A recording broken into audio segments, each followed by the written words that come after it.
O gipakita ka nato nganhi mga kaigsunan nga si Kristo dili gid siya maga-condemn ug bisan kinsa. Ang iyang paghukom mga kaigsunan mao lamang gid ang paghatag ug kaluoy ug kamatuoran ngadto sa magapangayo niini.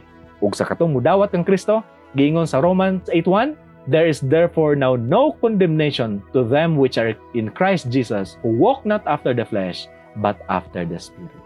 O kung kita makaigsunan, nagalakaw diha ni Kristo, wala na'y condemnation alang kanato. Dili na kita hinukman og silot, kundili magalakaw kita kauban kang Kristo, nga aduna nay paglaom nga kita magalakaw nga dili na gyud magpakasala. Murang siya nagaingon kanato sa Matthew 7:1, judge not that ye be not judged. For with what judgment ye judge, ye shall be judged, and with what measure ye meet, it shall be measured to you again. Mubalik ka na gina sa ato mga kaigsunan, tungkol kay kung kita nagahukom ta tungod kay sayod kita nga parehas sa tao binuhatan ngadto kanila. Munang kung kita maghukom sa uban, sama ra nga atong gihukman ra usab ang atong kaugalingon. Atong hinumduman sa kanunay nga si Kristo wala ni anhi-nganhi aron sa paghukom sa kalibutan.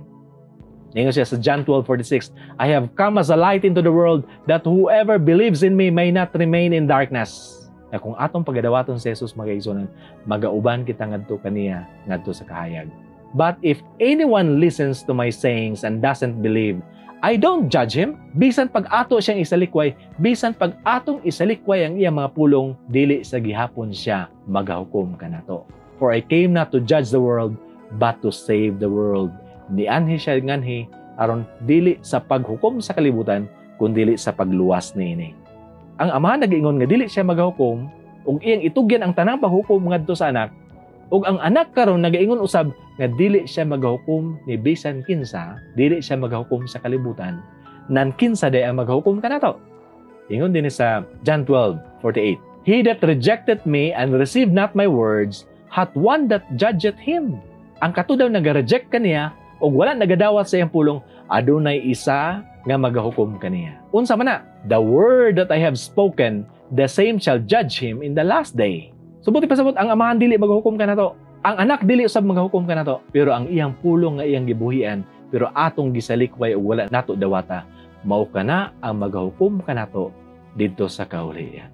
Siya ngayon, for I have not spoken of myself, but the Father which sent me, he gave me a commandment, what I should say and what I should speak.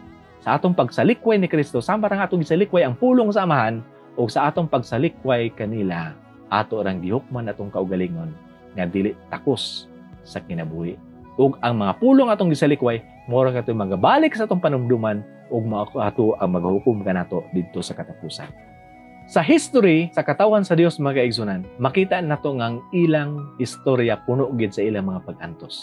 Sa ilang mga pag-antos mga kaigsunan, sila lang gid naghimo sa ilang kaugalingong mga gapos ug sila lang gid ang nagpuno sa kupa sa ilang panimalos. In the utter destruction that befell them as a nation, and in all the woes that followed them in their dispersion, they were but reaping the harvest which their hands have sown.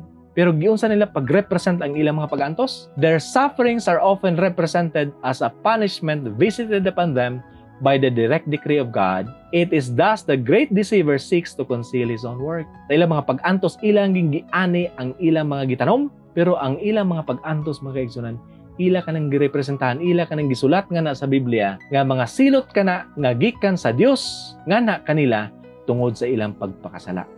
Og niining ilang mga representation mga kaigsunan kung unsang dealing sa Dios nga na kanila, dinhi usab nagatago ang great deceiver, ang kaaway sa iyang mga bulaton sa paglaglag. We are not to regard God as waiting to punish the sinner for his sin. The sinner brings the punishment upon himself. His own actions start a train of circumstances that bring the sure result. Every act of transgression reacts upon the sinner and works in him a change of character and makes it more easy for him to transgress again. By choosing to sin, men separate themselves from God and cut themselves off from the channel of blessing, and the sure result is ruin and death.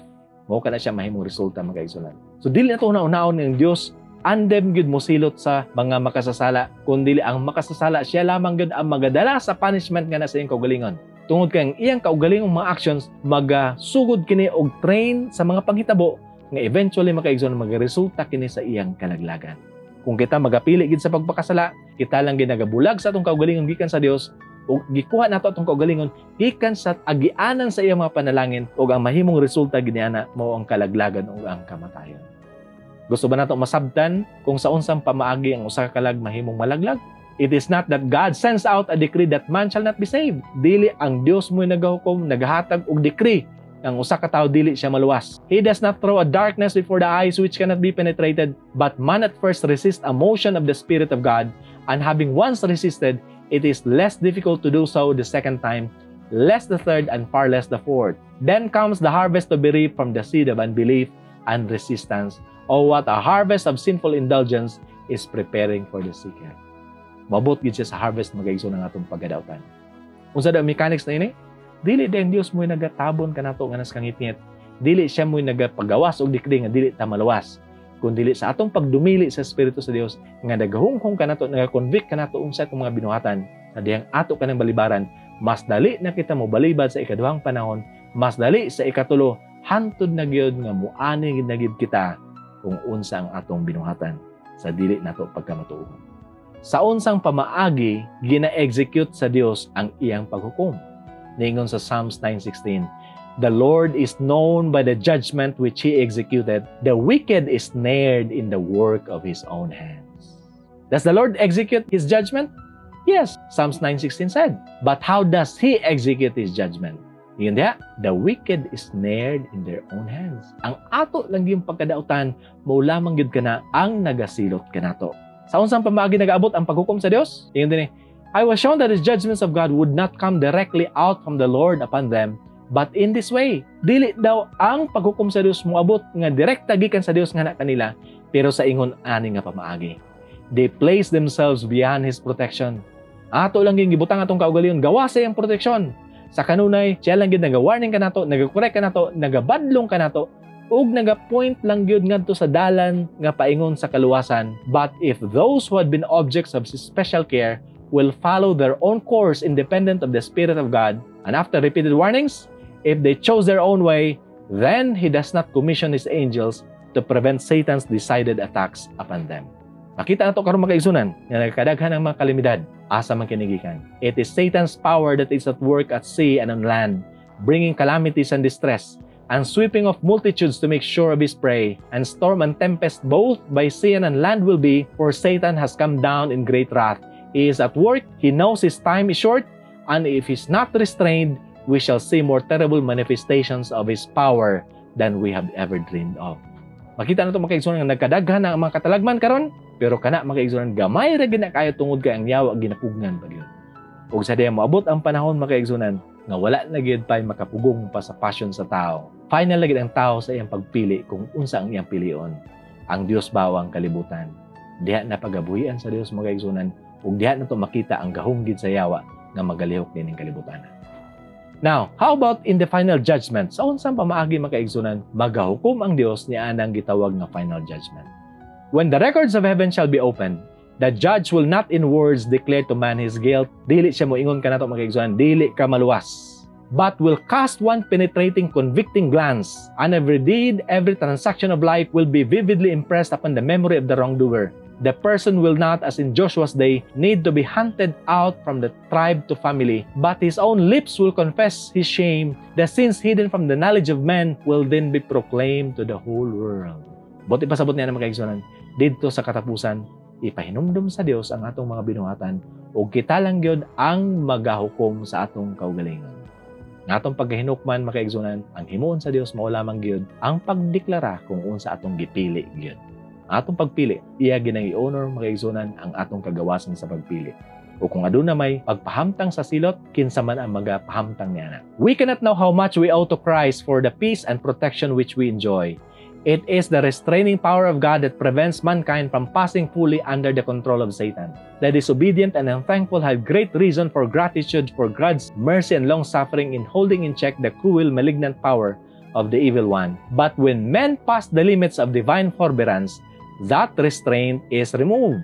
God does not stand toward the sinner as an executioner of the sentence against transgression, but He leaves the rejectors of His mercy to themselves to reap that which they have sown. O sa daw, ang Dios ba mo'y executioner ni anang panahon na? Iyon din dili siya magatindog nga usa ka executioner. nga mo'y magapahamtang niya ng silot against sa pagpakasala. Kundi iyang tugutan ang mga naga-reject o nagasalikway sa iyang kaluoy ngadto sa ilang kaugalingon aron ilang pag-aanihon gayud kung unsa ang ilang gitanaw. Every ray of light rejected, every warning despised or unheeded, every passion indulged, every transgression of the law of God is a seed sown which yields its unfailing harvest. The Spirit of God persistently resisted, is at last withdrawn from the sinner, and then there is left no power to control the evil passions of the soul, and no protection from the malice and enmity of Satan. Makaigsunan, ang paghukom sa Dios, lahi gyud sa atong paghukom. Sama ang huna-huna sa Dios, lahi sa atong panghuna-huna. Ang iyang pamaagi, lahi usab sa atong pamaagi. Ang iyang huna-huna, mas layo pa kanato, ikumpara nato langit ug yuta, mausab ka na sa iyang pamaagi. When it comes sa atong paghukom mga kaigsunan, kung kita man magahukom kanunay ngadto sa pagkahinukman sa silot, walay lain nga paghukom sa Dios, kundi kaluoy lamang og kamatuoran. Ang iyang gusto nga paghukom mao ang iyang pagluwas sa katawhan nining kalibutana, ug sa atong pagpili ni ana, ato lang gipili ang iyang kaluwasan. Pero sa atong pagpili usab sa pagsalikway ni ana nga kaluoy, ato sang ginahukman atong kaugalingon nga gawas sa iyang kaluwasan ug makaangkon kita og pagkahinukman sa silot. Di nila mong kutob, daghang salamat ug maayong hapon sa tanan.